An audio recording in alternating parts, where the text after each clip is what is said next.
kamukha po nung ginagamit ng example kanina, yung Tape Incorporated, yan po yung nagpo-produce ng Itbulaga.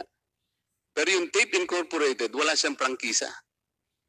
Kayo po meron kayong prangkisa, ang Amcara merong prangkisa, kayo ang nagmamanage nun, ang facilities ninyo, pati engineers ninyo, sa inyo. Ang katibayan nga po nito, pati yung logo, okay, hindi po logo ng Amcara.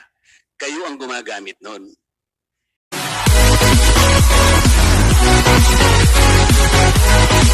Could you repeat that? I'm sorry, Your Honor. Could you repeat that? Ang kitang ito, kumikita kayo ng pera kasi dito, yung inyong ginagawa sa Big Dipper, ginagawa nyong digital, yung inyong mga programa ng araw, para ito'y madaling ipalabas sa ibang bansa kung saan may mga Pilipino na gustong bumili ng inyong programa.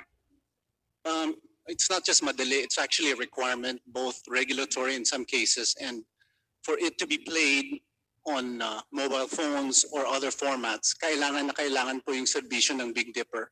It's not just to make it pretty.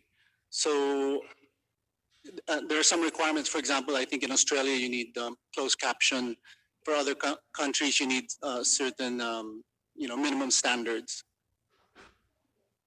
Pero ang ano nga dito, sistema, yung kayo mismo, ang sariling korporasyon, yung nag-hire sa sariling korporasyon. Transactions between two sister corporations. Tama ko yun? Your Honor, all these transactions are backed by transfer Tina, pricing yes, studies. ito lang. It's not. Di ba? Sister at sister lang yan. Magkapatid lang yan. Yun lang tinatanong ko. This is a transaction between one ABS corporation to the other ABS corporation for 15 billion pesos for the past 10 years. Yes, Your Honor, and it's not illegal or unusual. Wala naman ako sinasabing illegal or unusual. May sinabi ba ako? Wala po, Your Honor. Oh, ba't mo sinasabing it's not illegal or unusual? Just to clarify, Your Honor, because it may be, some people might think that there's something. Although it sounds that way, I'm not alluding anything, pero ganun ang tunog sa Pilipino. Kung tatanungin, bakit yung kalimang bulsa, yung naman ang kalimang bulsa, nililipat sa kalimang bulsa? Your Honor, these transactions, as I mentioned, are at market rates, at market prices, and backed by transfer pricing studies. So The walang fact that we transfer have- pricing. Yeah. Ini-anticipate nyo na yung tanong ko, kung mahal yung rate nyo, sinasabi nyo competitive kayo sa buong mundo. Sa rate. Actually, Your Honor, I was going to mention that on the questioning of dealing with related parties, we establish our companies, as I mentioned earlier, we make decisions based on many factors.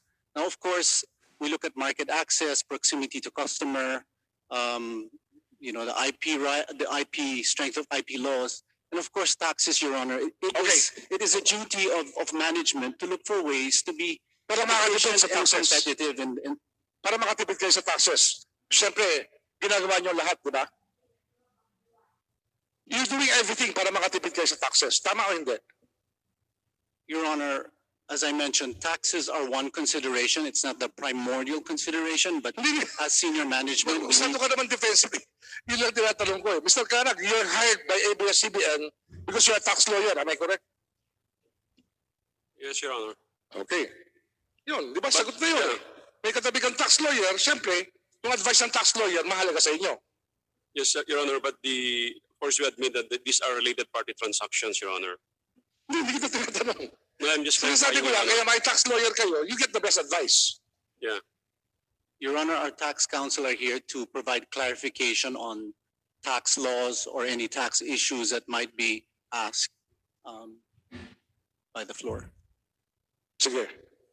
Mr. Tan, you've been, how many years ka na ba sa ABS-CBN? Bago ka naging group chief financial officer? I've been here about 7 years, Your Honor. Saan ka nang galing? I used to work for Vista Land and Lifescapes, Your Honor. Nanggaling ka pa sa abroad? I studied abroad, Your Honor. Yes, Ilang taong ka tumira sa ibang bansa? maybe 10, 12. Anong bansa yun? Amerika? The UK and the US. Pero Filipino citizen kayo. Yes, Your Honor. Dual. 100%. Dual kayo. 100% Filipino, Your Honor. 100% Filipino. Hindi ka 100% Filipino, 100% American. Hindi po. No, hindi po, Your Honor.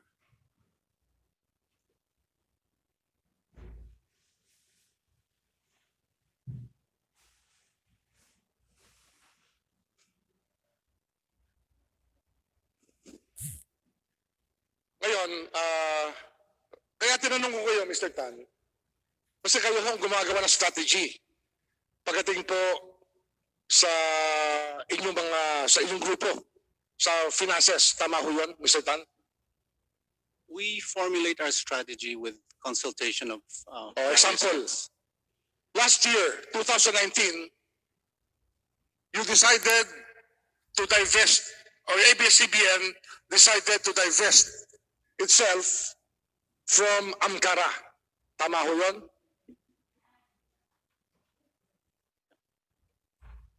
That was a decision that was taken by the board of directors, Your Honor. Ano ang pumasok sa isip nyo? Ba't nyo kailangan mag-divest sa Amcara? Your Honor, may I ask that our corporate secretary be recognized? Attorney Quezon? Attorney Quezon ba apologize. ang corporate secretary? Sino? So, sorry, Your Honor. I don't think we have any resource people available to answer any questions on Amcara. Bakit? I think that Bakit? was Di ba, kayo yung group financial officer for the past 7 years.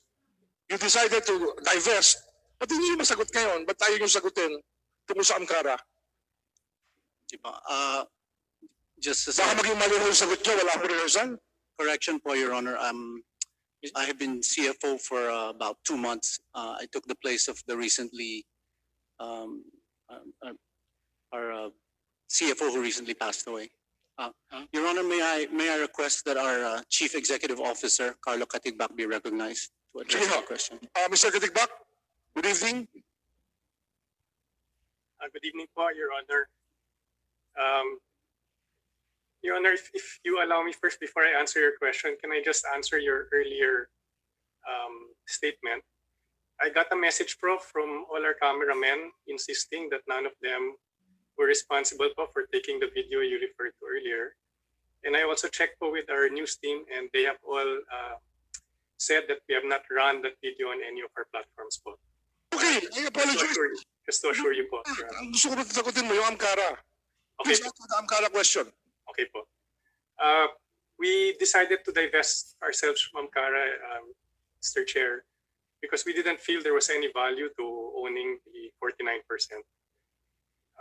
The relationship between Abs-Cbn and Amcara was a block time relationship, and as a block timer, there's no point in having a 49% stake in the company you're block timing from.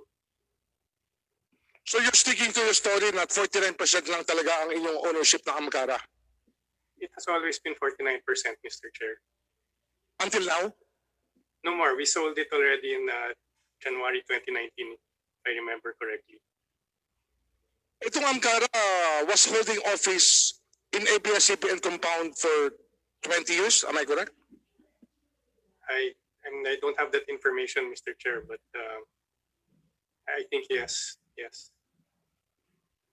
And the officers of Amcara now are your lawyers. Di ba? And I'm not aware who the officers of Amcara are today, Mr. Chair. Well, they come from Santos, Parungaw, Aquino, and Santos Law Office. Dalawang nakalagay doon na abogado ng Abs-Cbn, ang naging officer ng Amcara. Kaya ako may duda pa rin kung talaga nag-divest kayo sa Amcara. We have divested po, Mr. Chair. Pero you considered Amcara your subsidiary even with 49% stake. I'm not sure what the correct term is. I know they're an affiliate company at the time that we had the 49% stake po. Congressman Boying, Yes. just for information, the Amcara submitted, ABS-CBN submitted the block time agreement. The agreement was only for this year, 2020. 2020 lang. Ano yung, dati ba black time na kayo sa Amkara? Mr. Chair, there are block time agreements for the prior years. They can be submitted to the committee. How much were you paying Amkara for your black time? I don't have the exact number, Mr. Chair. It should be there on the block time agreement that was submitted to. As I recall, Channel 23, Amkara, lahat ng programming nyo, Abs-Cbn. So basically, you use the whole Amkara setup for 24 years. Until now, kayo pa rin ang gumagamit. Until now, I know the block time agreement covers 20 or 21 hours a day po. 21 hours a day for the past 25 years. I'm only referring to the recent years po, Mr. Chair. The ones that I've seen. No? Ako, alam ko yung mga black time, alam ko sa black time, parang Itbulaga, 2 oras, 3 oras, araw-araw, Lunes hanggang Biyernes, tapos yun na. Pero yung 25-year block time arrangement na 21 hours a day, hindi ba usufruct yun? A block time agreement, Mr. Chair, is a purchase of airtime. Kaya nga, purchase of airtime, but ang ginawa nyo sa Amkara, kayo ang may hawak ng lahat ng saleable airtime ng Amkara.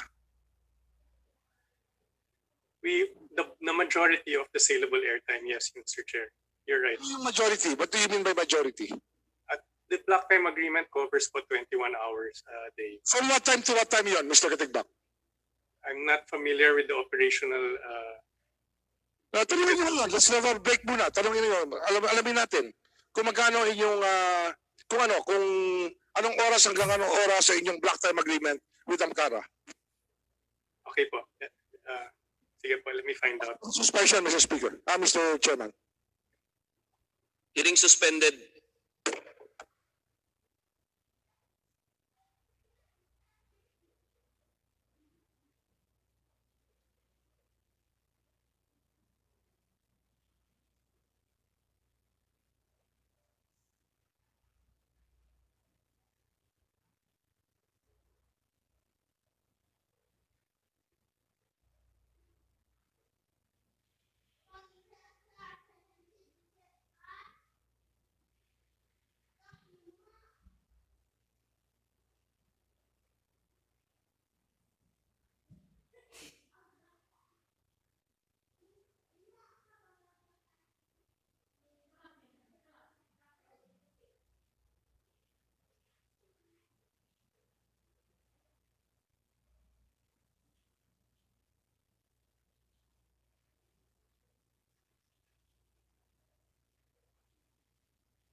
Mr. Chairman, pwede na tayo mag-resume?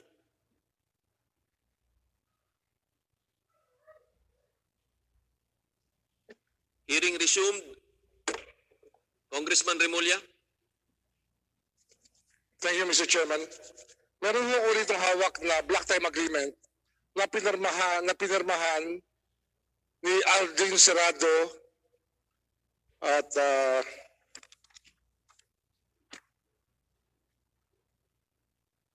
Erwin Malimban at sa Amkara si Jose Antonio Veloso. Tama ko yan? Tama po.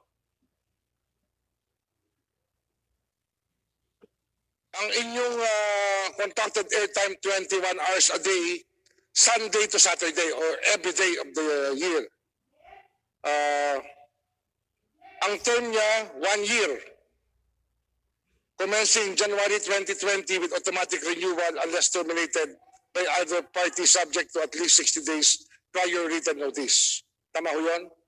Tama po. Magkano ho yung airtime ito? Ano po yung... Ano po? Sorry, Mr. Katigbak. Congressman Defensor. Gusto ko lang pong mag-interject kasi po, gusto ko lang pong ibigay yung impormasyon sa inyo na yung prangkisa natin kay Amkara is only analog, wala po yung digital. Number 1. And number 2, kaya po yung nakita nyo yung order ng NTC, may select areas lang po sila So Mr. Chairman, I do not know how that can be a block time agreement on a digitalized program when they do not have an approved digital programming, Mr. Chairman. Mr. Chair, Digital programming ang AMCARA, Mr. Katigbak.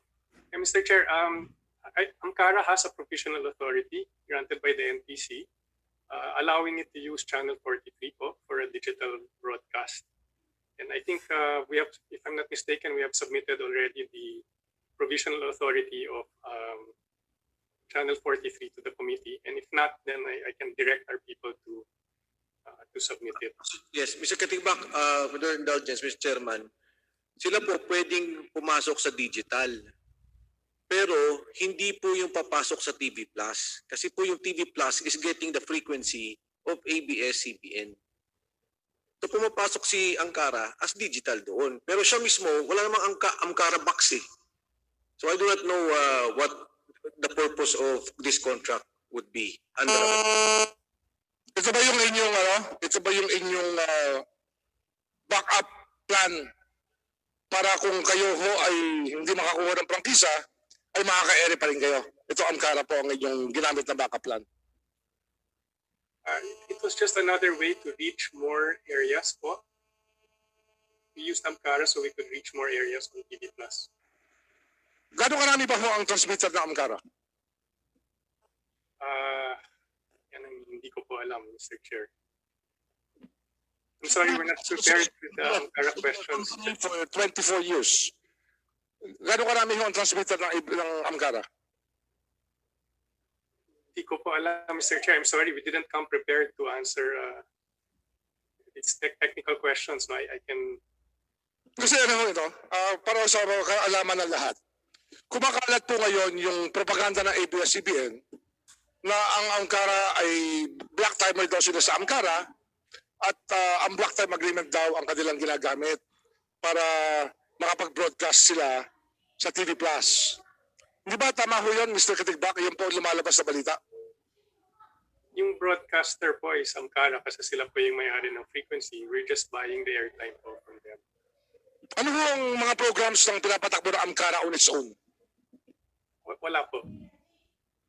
Wala. So they're in the business of renting out their time. Yun lang ho negosyo ng AMCARA? Mr. Chairman, Congressman Boying, Yes, Congressman Defensor. ulit po paglilinaw lang po, yung TV Plus, signal po ni ABS-CBN. Doon po pumapasok yung digital programs. So, wala pong AMCARA Plus. Wala pong AMCARA Box. So, signal po ng ABS-CBN ang lumalabas doon po sa TV Plus. So, hindi po totoo na channel ni AMCARA po yun dahil frequency po yun ni ABS-CBN, Mr. Chairman. Ang NTC dati, di ba, Mr. Katigbak? Ang AMCARA at ABS-CBN, sister companies. Hanggang ngayon, sister company pa rin daw. Hindi po. It's, we are not, we have sold Ankara, the 49% stake in Ankara last January 2019. Yung pumirma ho ng kontrata nyo, kapatid ho ng former congressman eh. Abogado ito from Ateneo Law 1986. Ito po kabatch ko dati sa Ateneo eh. Si Atty. Veloso. Hindi naman ho siya, wala naman siya sa negosyo ng ng broadcasting. Paano ko siya napasok dito? Sir, decision po yan ni Mr. Karandang and his family. By the way, si Mr. Karandang, doesn't want to come in. Pinatawagan po namin sa COMSEC namin, ayaw niya ho magsalita. Mukhang natatakot po sa ABS-CBN si Mr. Karandang. I'm not aware, Mr. Chair. I haven't spoken to Mr. Karandang. Chair, Sa Congressman Marcoleta. may I interject, please? Sige po. Mr. Katigbak, before ABS-CBN divested its 49% share or ownership in AMCARA in January last year, AMCARA was reported in your consolidated financial statement because it is more than 20%. Hindi ba? Opo. Okay. During that time, nung hindi pa kayo nag-divest, meron kayong block time agreement. Ito nga yung Studio 23. huwag po tayong makukonfuse. Yung pong Ankara 53, ito po yung digital channel na ginamit nyo na pinahagaan ko ng NTC. Ang pinag-uusapan natin dito is Studio 23. Ito po yung sports and action. Analog po ito. Tama po. Kayo po ang gumagamit ng frequency ng Amkara sa kabila ng siya may sariling prangkisa.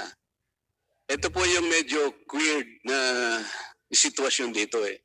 Kung ikukumpara natin ang isang tunay na block time, kamukha po nung ginagamit ng example kanina, yung tape incorporated, yan po yung nagpo-produce ng Itbulaga.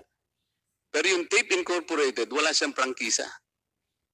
Kayo po meron kayong prangkisa, ang Amkara merong prangkisa, kayo ang nagmamanage nun, ang facilities ninyo, pati engineers ninyo, sa inyo. Ang katibayan nga po nito, pati yung logo, okay, hindi po logo ng Amkara. Kayo ang gumagamit nun. Pag dinistinguish natin sa tape, ang tape po, wala siyang sariling logo. Ang ginagamit niya, GMA logo. Hindi po block time yun eh. You subtract yun. You're under oath, Mr. Katigbak. Pag sinabi mong block time yun, magkakaroon po kayo ng problema. Paano magiging block time yun? Kayo po ang may-ari ng 49%. You're using the facilities, your own facilities, your engineers, your own logo, despite the fact that Amkara has its own frequency. Why do you call that block time?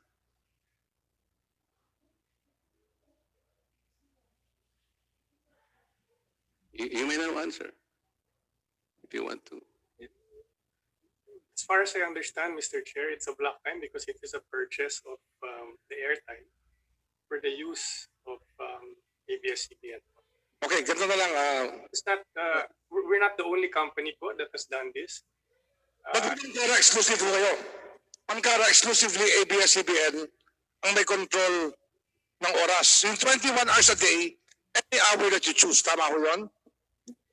21 hours a day po, I think the hours we use are 6 a.m. I think to about 12 midnight po.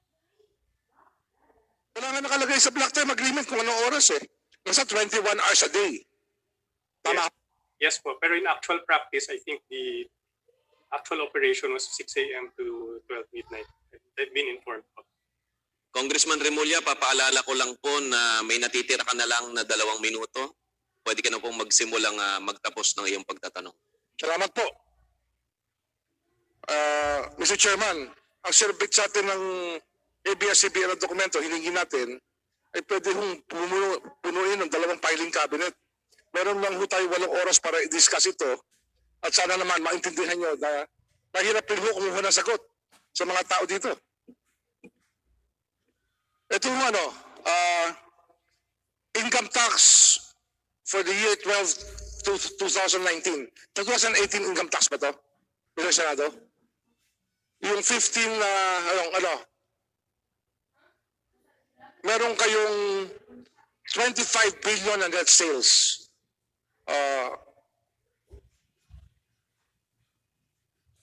Tama ko yun? 2019 income tax return? O year ending 2019? Hindi ko kasi naintindihan itong schedule nyo rito eh. Year ended 2012-2019. So ito yung inyong 2020 income tax return.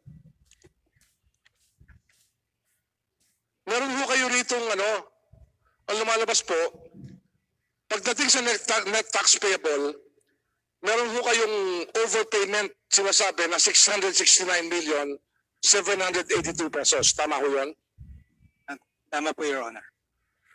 Ngayon dito ho, total tax credits, 1,635,242 pesos. Tama ho yan?